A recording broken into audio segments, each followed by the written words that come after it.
Thanks for tuning in to Electric Bike Journal. Today's review is on the Vanpowers UrbanGlide Ultra. This is a Class 1 electric bike with pedal assist up to 20 miles per hour. It has a step-through frame with an upright riding position and an adjustable stem. There's also a quick release on the seat post. This has a 690 watt UL certified battery that is removable from the frame. This powers the Bafang 500 watt M600 mid-drive motor that produces up to 95 Newton meters of torque. This mid-drive motor uses a torque sensor and 2 speed sensors. It has a 9-speed drivetrain with a Microshift rear derailleur. It uses a front suspension fork with 80 millimeters of travel, as well as a suspension seat post with 30 millimeters of travel. It uses 27.5-inch wheels with 2.2-inch tires. For the brakes, it has Tektro hydraulic disc brakes with 180 millimeter rotors front and rear. There is also a front and rear light included with the bike. It has a color TFT-LCD display to give you all the information that you need, and you can also connect to the display with an app. This bike also comes with fenders and a rear rack, and the rear rack has a load capacity of 25 kilograms. The Vanpowers UrbanGlide Ultra weighs 70.5 pounds and has an estimated range of 65 to 70 miles. The price tag of this bike is $2,499. If you haven't subscribed to our channel, please go ahead and do that. It does help our channel grow so we can continue to bring videos just like this one and a variety of other ones that we have in store for the future. While reviewing the Vanpowers UrbanGlide Ultra, we like the smooth ride that this bike offers. We also like that it has this step-through design with a pretty low step over height, so it is easy to get on and off to begin your ride, or if you get to a stop sign or stoplight, to step forward and wait for that light to change. The front suspension fork combined with the suspension seat post do a good job of dampening the bumps in the road. So if you do get to some bumpier roads, it does help smooth out that ride. The UrbanGlide Ultra also handles well at speed. We got the bike well over 30 miles per hour, and we had no worries about it while we were doing so. Knowing that this bike does have hydraulic disc brakes front and back with pretty big rotors also was confidence inspiring when you did have to bring this bike to a quick stop. The display on the bike is nice and large and makes reading the info nice and easy. Having the adjustable stem on this bike makes it pretty easy to adjust the stem to what you need for your comfort level in riding. Also, the quick clasp on the seat post is easy to use. So with both of these combined, if you have some people in the household that are of similar size, this bike will work for a few people in that household. The Bafang mid-drive motor that they picked for this bike is also smooth and powerful. From the lowest levels to the highest levels, you get a smooth assist level. It doesn't just jolt on right away. Maybe in the higher assist modes, if you are starting from zero, it will get up to speed pretty quick, but that is beneficial if you want to start going fast. This motor is also fairly quiet and definitely quieter than a lot of the big hub drive motors that they have out there. The UrbanGlide Ultra is not the lightest bike out there, coming at 70.5 pounds. So this will be a little difficult if you are going to want to load this on a bike rack or carry it up some flights of stairs. You can also take this battery off the bike if you want to bring the battery just inside to charge it so you don't have to bring the entire bike. And this battery is UL certified, so you should feel comfortable being able to remove this battery and bring it inside to charge it. We did notice that this bike doesn't have the most durable paint job on there. While working on it a bit, we did notice some paint chips, and when moving it around the garage, if we bumped it against something sharp, there was some chips to that paint. So that is just one thing to note, that if you are going to be moving this bike around a lot, you want to be careful that you aren't going to chip some of the paint off so you can keep your bike looking nice and fresh. The Vanpowers UrbanGlide Ultra is nice for someone who is looking for a smooth, adjustable, urban-focused e-bike. The step-through frame makes it very easy to get on or off this bike, or if you are riding through a city with a lot of stops, makes that very easy to do so. The UrbanGlide Ultra is also priced nicely for a mid-drive urban electric bike. Most mid-drive e-bikes come with a higher price tag, so if you are looking for something with a bit of a lower price of entry, this is a bike that you definitely should consider. Vanpowers does make other versions of the UrbanGlide that have hub motors, and those come with a lower price point as well.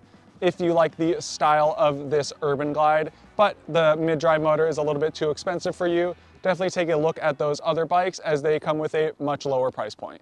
Let's go on a little ride to give you a little bit of an on-bike riding experience. Heading out on the Vanpowers UrbanGlide Ultra. This is their higher end of the UrbanGlide series. The Ultra has the mid-drive motor in here, and the other ones have hub drive. And like always, starting out with no pedal assist. So just pedaling the bike with no pedal assist on this flat ground. And it actually has a decent range in the rear cassette, so it doesn't feel too bad on this flat terrain here. You know, if you had to ride this on some flat ground for a bit, wouldn't be too bad. It is on the heavier side. This bike comes in over 70 pounds. So if you don't want to have to lug that around, make sure you don't run out of battery. So from the stop sign, I will put it into pedal assist 1 to get us across. And right away, you feel that motor kick in pretty smoothly. It wasn't a jolt or anything, especially in pedal assist 1.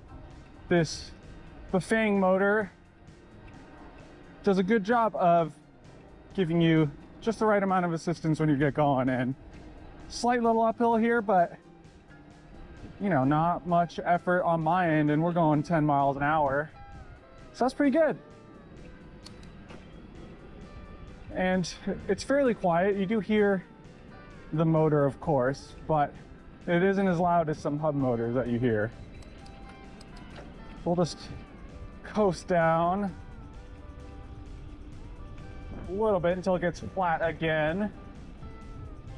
Well, this bike does actually pick up speed pretty well. It has 27.5 wheels on here with 2.2-inch tires, so got some beefy tires on here that feel stable when you get up to speed. So right now with no motor, hitting 26 miles an hour, just coasting down this hill. So this bike is a class 1 bike, so you only get pedal assist up to 20 miles an hour. And we've got a little hill here. Let's get this into 2. So getting us into pedal assist 2 on that slight little incline, easily at 13 miles an hour, which is not putting too much effort on my end either, which is nice. So it's, if you sort of soft pedal, it doesn't give as much motor assistance, as this does have a torque sensor. So the more input you put in with your own power, you get a little more boost from the motor. And we've been averaging around 14, 15 miles an hour. Let's get this into 3 just to boost us up this little incline right here. And in 3, you hear the motor going a bit more, but you can see that our speed hasn't dropped too much. So 15, now that it's flattened out on this pretty flat area, 18 miles an hour with relative ease in pedal assist 3, which is pretty solid. Just get into 4, see. And 4, keeping us right under 19. I haven't switched my pedaling too much, which is great. You do feel it wanting to keep you at the higher end of the max speed, closer to 19 in pedal assist 4. Now we got a little hill here. And I haven't changed my pedaling too much, and 4, still, you can feel it pushing more, for sure. And it's keeping us at 18, 19 miles an hour. So for the final kick, put it into 5.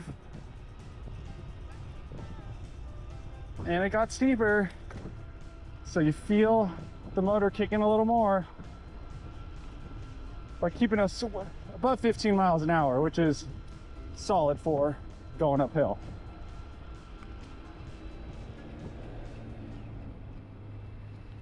So as I've pedaled this around, I do like keeping it in pedal assist 3. It seems like you're getting the best of both worlds. You're still getting that top speed, but you're also not going to be using too much battery. Obviously, the lower pedal assist, the more range you're going to get out of this battery. It is a pretty big battery, coming in, it's at 690 watt hour battery, so very large. And it is a 500 watt rear hub motor. Sorry, it's a 500 watt mid-drive motor, and that can produce up to 95 newton meters of torque, so it's definitely got some power. But even on these like rolling slightly downhill areas, once you get the bike up to speed, you keep it in the lower pedal assist modes, and you're going to be hitting that max of 20 miles an hour, and you can just kind of coast. And since this bike is a bit heavier, it does carry its weight downhill pretty well. And even in one right now, just cruising, we're still hitting 19 miles an hour, and that is solid. So this road is a little bumpier than it seems, but this bike does have front suspension and also a suspension seat post. So this isn't the bumpiest road, but when I have hit some of the bumps, you do feel those absorbing some of the shocks. That actually is pretty nice to have that, to absorb some of the shocks so you don't get as fatigued or annoyed if you're riding on some bumpy terrain. So not a lot of bikes come with like a big suspension seat post, but this seems to have just enough to get us out of discomfort if we're on a continuous little bumpy path or bumpy road. All right, at the stop sign to the start of our big hill, and already in the easiest gear, bike off. Not so easy, pretty heavy at 70 pounds, so I'm not even gonna deal with that, but got into pedal assist 1 there just to get me moving a little bit without getting too worked just at the beginning. So pedal assist 1, 6 miles an hour on a fairly steep hill. Flick that up to 2, going to 7, and you can feel and hear that motor working back there. But flicked into 3, it's actually a big relief. Going 9 miles an hour, get to 4. That's a lot easier, getting us 10. 5 to finish us off at the top. Easily 11 miles an hour. And you can definitely get worked on that hill even with the motor going, but if you want to get up a hill quick, 5, use as much power as that motor will give you. That was a steep hill, but this bike could do it. So another steep hill, just seeing how the bike feels going fast, and we're going 30 miles an hour, 32, and the bike feels very planted, which you like on a bike that you will be riding every day. If you use this to commute, going fast, feel safe. If you got a big hill to go down, it will handle it. And even going up in that highest pedal assist mode, it got us there for sure. Obviously, in the higher pedal assist modes, we're going to use more battery, but sometimes you need that when you want to go fast. Thank you for watching this video on the Vanpowers UrbanGlide Ultra. If you have any questions or comments, leave them down below. Also, don't forget to subscribe to our channel. See you in the next one.